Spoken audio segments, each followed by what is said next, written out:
Hello and welcome to my channel. आज हम पढ़ेंगे बी फार्मा फर्स्ट सेमेस्टर का फार्मास्यूटिक्स फर्स्ट। इसमें आज हम यूनिट सेकंड का एक टॉपिक कवर करेंगे जिसका नाम है पाउडर। आज हम पाउडर का इंट्रोडक्शन, उसका डेफिनेशन, एडवांटेज, डिसएडवांटेज और क्लासिफिकेशन के कुछ पॉइंट कवर करेंगे।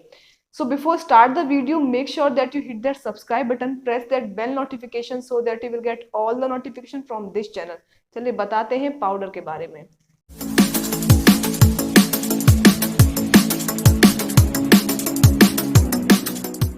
So powder का introduction and definition. Powder are preparations consisting of solids, loose, dry particles of varying degrees of fineness that contain one or more active ingredient with or without inactive ingredients. तो powder basically क्या होती है? Powder एक kind of doses form होती हैं।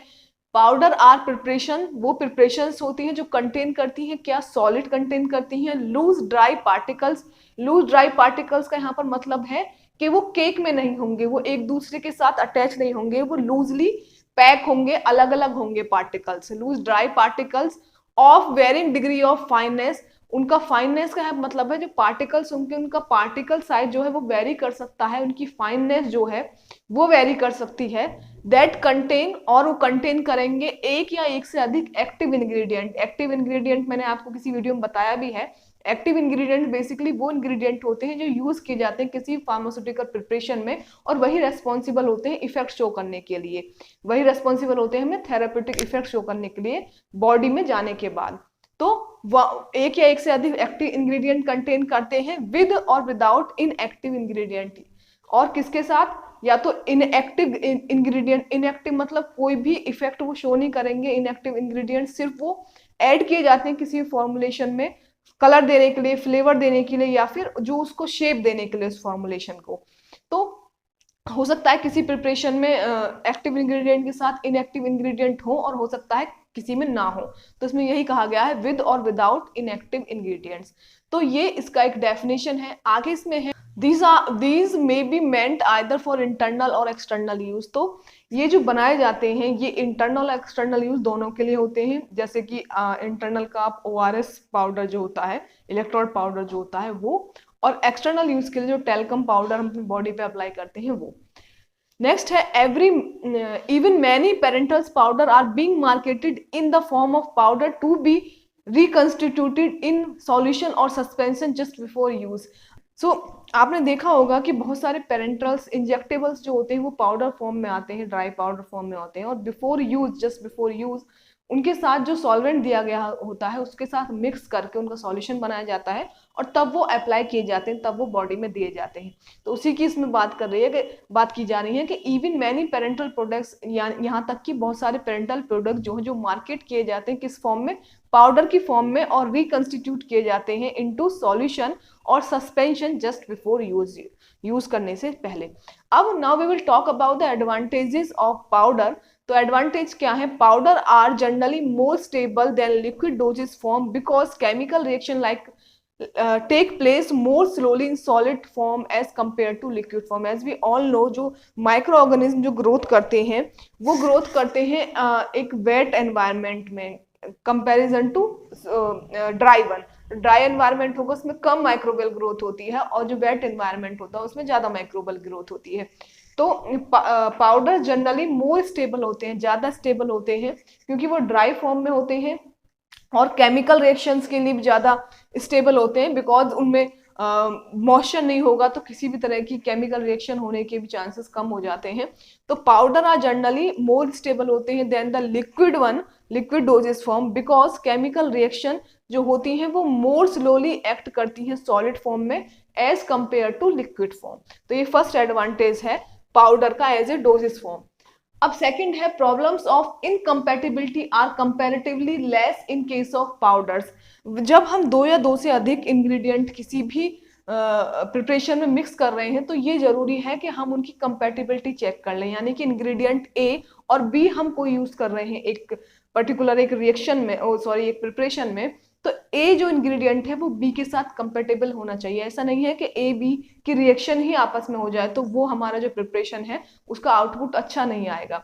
तो ये जो होता है, ये जो ड्राई वाले जो होते हैं, जस्ट लाइक पाउडर, तो ड्राई फॉर्म में जो चीजें होती हैं उनमें इस तरह की कंपैटिबिलिटी के चांसेस ठीक होते हैं, यानी कि जो चीजें होंगी उसमें इंग्रेडिएंट होंगे वो एक दूसरे के साथ कंपेटेबल होंगे, ये चांसेस ड्राई फॉर्म में ज्यादा होते हैं in comparison to liquid one.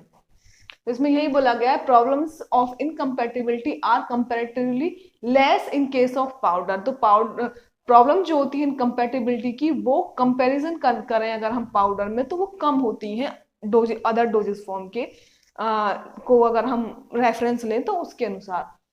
Next है it is easy to dispense crude vegetable drugs in the form of powder because of insolubility of these materials and also due to microbial attack when wet।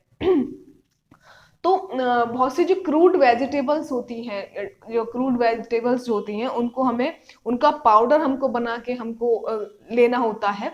तो ये जो होता है अगर कोई vegetable crude drugs है तो वो पाउडर की फॉर्म में डिस्पेंस करनी इजी होती है। उसके क्या क्या कारण हो सकते हैं, या तो वो इनसॉल्युबल होगी पानी में या किसी भी उसमें, और इनसॉल्युबल होती है, और due to the microbial attack, और ये भी रीजन हो सकता है कि उन पर माइक्रोबियल अटैक जल्दी हो जाता है जब वो वेट होती हैं, तो इसलिए ड्राई पाउडर फॉर्म में वो डिस्पेंस की जानी प्रेफर की जाती है। नेक्स्ट एडवांटेज है powders can be easily administered to children and old person who have difficulty in swallowing formulation like tablets and capsules।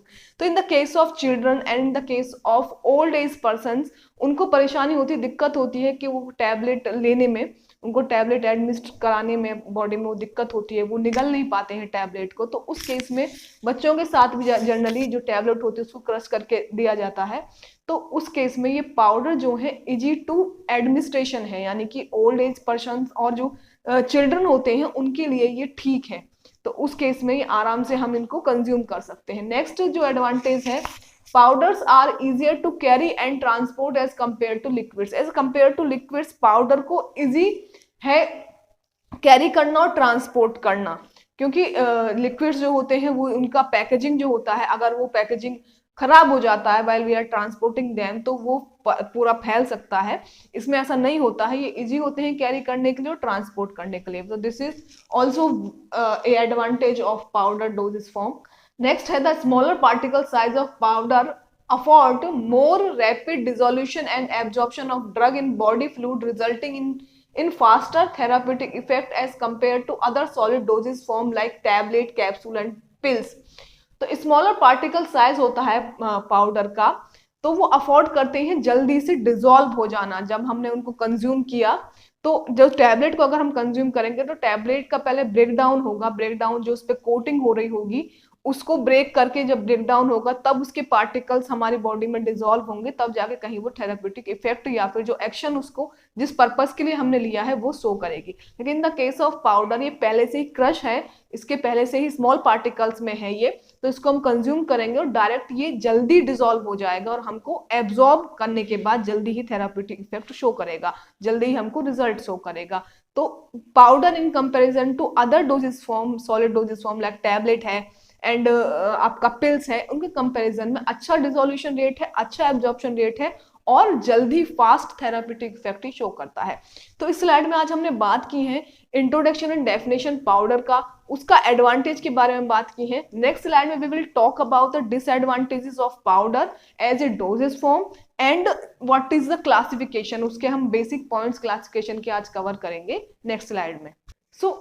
So if we will talk about the disadvantages of powder as a dosage form, तो first one is drugs which deteriorate on exposure of atmospheric conditions and volatile drugs are not suitable dispensing in the form of powders। जो कुछ ऐसी drugs होती हैं जो atmospheric condition के अगर exposure में आती हैं तो वो डिग्रेडेट करती हैं, यानी कि अपना नेचर जो उसको लॉस्ट कर देती हैं। और कुछ ड्रग्स जो कि वॉलेटाइल ड्रग्स होते हैं, वॉलेटाइल ड्रग्स इज बेसिकली कि जो अगर आप उनको नॉर्मल रूम टेम्परेचर पे भी रखते हो वॉलेटाइल सब्सटेंसेस को तो वो वेपराइज हो जाते हैं, वेपोरेट हो जाते हैं। तो इस टाइप की जो ड्रग्स होती हैं वो सुटेबल नहीं होती हैं डिस्पेंस करने के लिए इन द फॉर्म ऑफ पाउडर, वो सुटेबल होती है कि वो किसी और फॉर्म में और डोजेस फॉर्म में डिस्पेंस की जाए। सेकेंड है powders are not suitable doses form for dispensing bitter tasting and nauseous drugs. तो नोजियस ड्रग्स जो होती हैं या फिर जिनका टेस्ट जो बहुत बिटर होता है उस टाइप की ड्रग्स के लिए पाउडर एक सुटेबल डोजेस फॉर्म नहीं है डिस्पेंस करने के लिए। तो इसका ये सेकंड डिसएडवांटेज है। नेक्स्ट डिसएडवांटेज है hygroscopic and deliquescents drugs can not be dispense in the powder doses form. Hygroscopic का मतलब है कि जो एटमॉस्फेयर से मॉइस्चर गेन कर लेती है उस टाइप की ड्रग्स, और डेलिक्विसेंट का मतलब है जो मेल्ट हो जाती हैं, ये मॉइस्चर कंटेन करके या फिर किसी और रीजन से वो मेल्ट डाउन हो जाती हैं, उस टाइप की जो ड्रग्स होती हैं उनको पाउडर फॉर्म में देना सुटेबल नहीं है, वो पाउडर फॉर्म में नहीं दी जा सकती हैं। सो ये इसका एक थर्ड डिसएडवांटेज है। Now we will talk about the next disadvantage of powder as a doses form. तो powders are not suitable for the administration of drugs that are inactivated in the stomach or those that are cause irritation there। तो कुछ इस type की drugs होती हैं जो कि inactivated होती हैं, किसमें, हमारे स्टोमक में, या फिर वहां पे इरिटेशन कॉज करती हैं। तो इस टाइप की ड्रग्स जो हैं वो एज ए पाउडर देना सुटेबल नहीं है, वो उसके लिए सुटेबल नहीं होती है। नेक्स्ट है preparations and dispensing of powders more time consuming as compared to tablet capsules etc। तो प्रिपरेशन करना और डिस्पेंस करना पाउडर का ज्यादा टाइम कंज्यूमिंग है in comparison to other doses form like tablet and capsules. तो these all are the disadvantages of powder as a dosage form। Now we will talk about the basic of classification of powders। इसमें हम आज point cover करेंगे सिर्फ। तो number इसमें है based on the their physical form and intended use powders में be classified as. तो उनके यूज पर, पाउडर्स के यूज पर और उनकी फिजिकल फॉर्म पे हम पाउडर को क्लासिफाई कर सकते हैं 7 टाइप्स में। तो नंबर फर्स्ट है powders for internal use, number second है powders for liquids for internal use, number third है powders for external use, number 4 है पेरेंटल पाउडर्स, नंबर 5 है ग्रेनुलेटेड पाउडर्स और ग्रेन्यूल्स, नंबर 6 है powders enclosed in capsules, number last है compressed powders जिसका example है tablets. तो ये सारे पॉइंट्स हैं जिनके बेसिस पे हमने क्लासिफाई किया है पाउडर को as a doses form. Next slide में मैं सभी क्लासिफिकेशंस को एक एक करके डिटेल में आपको पढ़ाऊंगी। तो आज हमने पढ़ा है कि पाउडर का इंट्रोडक्शन, उसका डेफिनेशन, एडवांटेज, डिसएडवांटेज और एक basic introduction of classification of powders. So this is all about lecture number 9 of pharmaceutics first, जो कि यूनिट फर्स्ट का एक टॉपिक आज हमने कवर किया है, पाउडर के बारे में आज हमने पढ़ाया है। So I hope you like this video, and if you do then like, comment, share, subscribe to my YouTube channel which is फार्मकेशन। Thank you for watching this.